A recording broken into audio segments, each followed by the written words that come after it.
Hello 100 days weight loss ചാലഞ്ചിൻ്റെ 62ാമത്തെ ദിവസമാണ്. രാവിലെ ഞാൻ മോർണിംഗ് ഡ്രിങ്കിന് ഈ ഒരു 1 ലിറ്റർ വെള്ളം, ചൂടുവെള്ളം ഞാൻ കുടിച്ച് തീർത്തിട്ടുണ്ട്. അപ്പോൾ ബ്രേക്ക്ഫാസ്റ്റിന് മുമ്പ് എപ്പോഴത്തെയും പോലെ ഞാനത് ഫിനിഷ് ചെയ്തു. അപ്പോൾ ഇന്ന് ബ്രേക്ക്ഫാസ്റ്റിന് ഇന്നത്തെ കുറച്ച് ദോശമാവ് ഉണ്ടായിരുന്നു. അപ്പോൾ ആ ദോശ മാവ് വെച്ചിട്ട് ദോശയും, പിന്നെ ഇന്നലെ ബാക്കി വന്ന കുറച്ച് മുട്ട റോസ്റ്റ് ഉണ്ടായിരുന്നു. അത് രണ്ടുപേർ കൂടെ തികയാത്തത് കൊണ്ട് ഞാൻ കുറച്ച് തേങ്ങാ ചമ്മന്തിയും കൂടെ ഉണ്ടാക്കിയിട്ടുണ്ട്. അപ്പോൾ തേങ്ങാ ചമ്മന്തിയും ഈ മുട്ട റോസ്റ്റും ദോശയാണ് ഇന്നത്തെ ബ്രേക്ക്ഫാസ്റ്റ്. പിന്നെ എപ്പോഴത്തെയും പോലെ ഞാൻ ഈ ഒരു ബ്രേക്ക്ഫാസ്റ്റിൻ്റെ കൂടെ ഗ്രീൻ ടീ കുടിക്കുന്നുണ്ട്. അപ്പോൾ ഗ്രീൻ ടീ ഒക്കെ കുടിച്ച് കഴിഞ്ഞതിന് ശേഷം മിഡ് മോർണിംഗ് സ്നാക്കിന് ഇന്ന് ഞാൻ എടുത്തിരിക്കുന്നത് മാങ്ങയാണ്. സീസണൽ ആയതുകൊണ്ട് തന്നെ ഞാൻ വല്ലപ്പോഴും ഒക്കെ ഇത് ഡയറ്റിൽ ഉൾപ്പെടുത്തും. പക്ഷേ അപ്പോൾ ഒരു കൊച്ചു മാങ്ങ ഞാൻ ഇതുപോലെ എടുത്തിട്ടുണ്ട്. അപ്പോൾ ഇന്നത്തെ ലഞ്ച് എന്ന് പറയുന്നത് ഭയങ്കര ലാവിഷാണ്. ഇന്ന് ലഞ്ചിന് ഞാൻ അമരയ്ക്കാത്തോരൻ, എൻ്റെ ഫേവറേറ്റ് ആണ്. അപ്പോൾ അമരയ്ക്കാത്തോരൻ ഞാൻ ഉണ്ടാക്കുന്നുണ്ട്. ചാമയുടെ ആ അരി അവിടെ ഇട്ടിട്ടുണ്ട്, അത് റെഡി ആയിട്ട് വരുന്നുണ്ട്.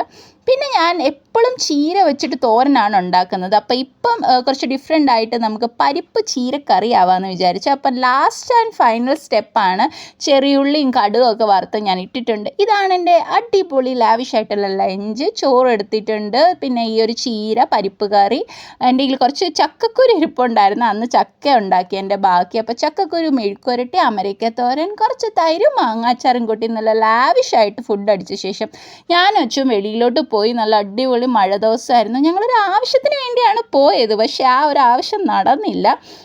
അപ്പം ഞങ്ങൾ ലേറ്റായിപ്പോയി. വീട്ടിൽ വന്ന് ഇനി എന്തെങ്കിലും കഴിക്കുന്നതിന് വരെ ഞാൻ എന്ത് ചെയ്തു, വെളിയിൽ നിന്ന് ഒരു ചെറിയ വെജ് ബർഗർ വാങ്ങിച്ച് കഴിച്ചു. അപ്പോൾ അതായിരുന്നു ഡിന്നറ്. പിന്നെ വീട്ടിൽ വന്ന ശേഷം ഞാനാണെങ്കിൽ ഒരു ഗ്രീൻ ടീ കുടിച്ചു. അപ്പോൾ ഇതായിരുന്നു ഇന്നത്തെ ദിവസത്തെ ഒരു ഈറ്റ് എന്ന് പറയുന്നത്. അപ്പോൾ വീഡിയോ ഇഷ്ടപ്പെട്ട ലൈക്ക് ചെയ്യണേ, ചാനൽ സബ്സ്ക്രൈബ് ചെയ്യണേ. ടാറ്റ ബൈ.